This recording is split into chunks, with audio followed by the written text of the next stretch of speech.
हक अधिकार नहीं मिलने पर पत्नी ने पति के शव को 29 घंटे तक शव को दफनाने से रोके रखा। गोतिया कुछ भी देने से कर रहे थे इनकार। प्रशासन के हस्तक्षेप के बाद शव हुआ सुपुर्द-ए खाक। चतरा में एक पत्नी ने हक व अधिकार लेने के लिए पति के शव को 29 घंटे तक घर पर रोक रखा। शहर के नूर नगर निवासी मोहम्मद वकील उम्र 55 वर्ष की मौत लू लगने से सोमवार को हो गई थी, जिसके बाद उसकी पत्नी सहीदा खातून अपने बच्चों के भविष्य को देखते हुए अपनी चुप्पी तोड़ी और गोतिया से हक अधिकार की मांग की। समाज के लोगों ने भी उनका सहयोग किया, लेकिन गोतिया कुछ भी देने से इनकार कर रहे थे।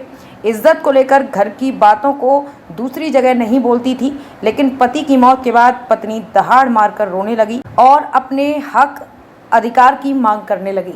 बताया गया कि वकील 3 भाइयों में सबसे बड़े थे, लेकिन उनके 2 छोटे भाइयों ने मिलकर पिता स्वर्गीय भोला मियां के संपत्ति को रख लिया, जिसमें मोहम्मद फिरोज व मोहम्मद जकी शामिल हैं।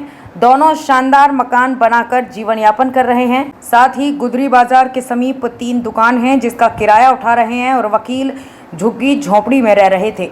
पत्नी ने बताया कि पति को कुछ नहीं दिया जा रहा था, साथ ही प्रताड़ित किया जाता था, जिससे वो हमेशा चिंतित रहते थे। वो साप्ताहिक हाटों में मसाला यानी कि जीरा हल्दी सहित अन्य बेचकर जैसे तैसे जीवन यापन कर रहे थे। ईद उल अजहा के दिन वो लावालौंग साप्ताहिक हाट गए थे, जहां लू लगने से दोपहर में उनकी मौत हो गई। आसपास के दुकानदारों ने उसे लावालौंग प्राथमिक स्वास्थ्य केंद्र ले गए, जहां उसे मृत घोषित कर दिया गया।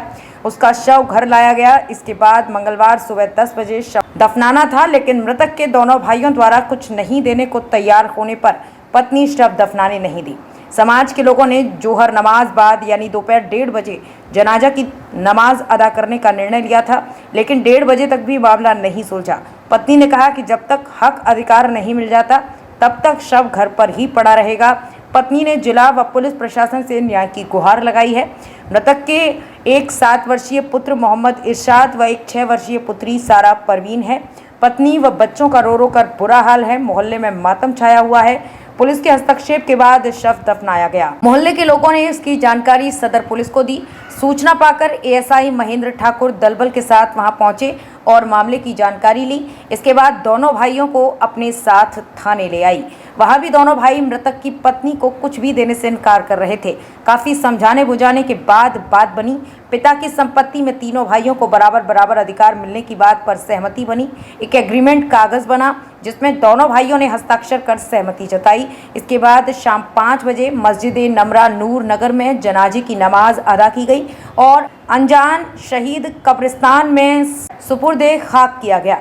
समाज ने दिखाया एकजुटता का परिचय। लाचार पत्नी को हक व अधिकार देने में समाज ने एकजुटता का परिचय दिखाया। सभी ने मिलकर पत्नी की मांगों को जायज बताया। सभी के सहयोग से संपत्ति में हक देने की बात पर सहमति बनी।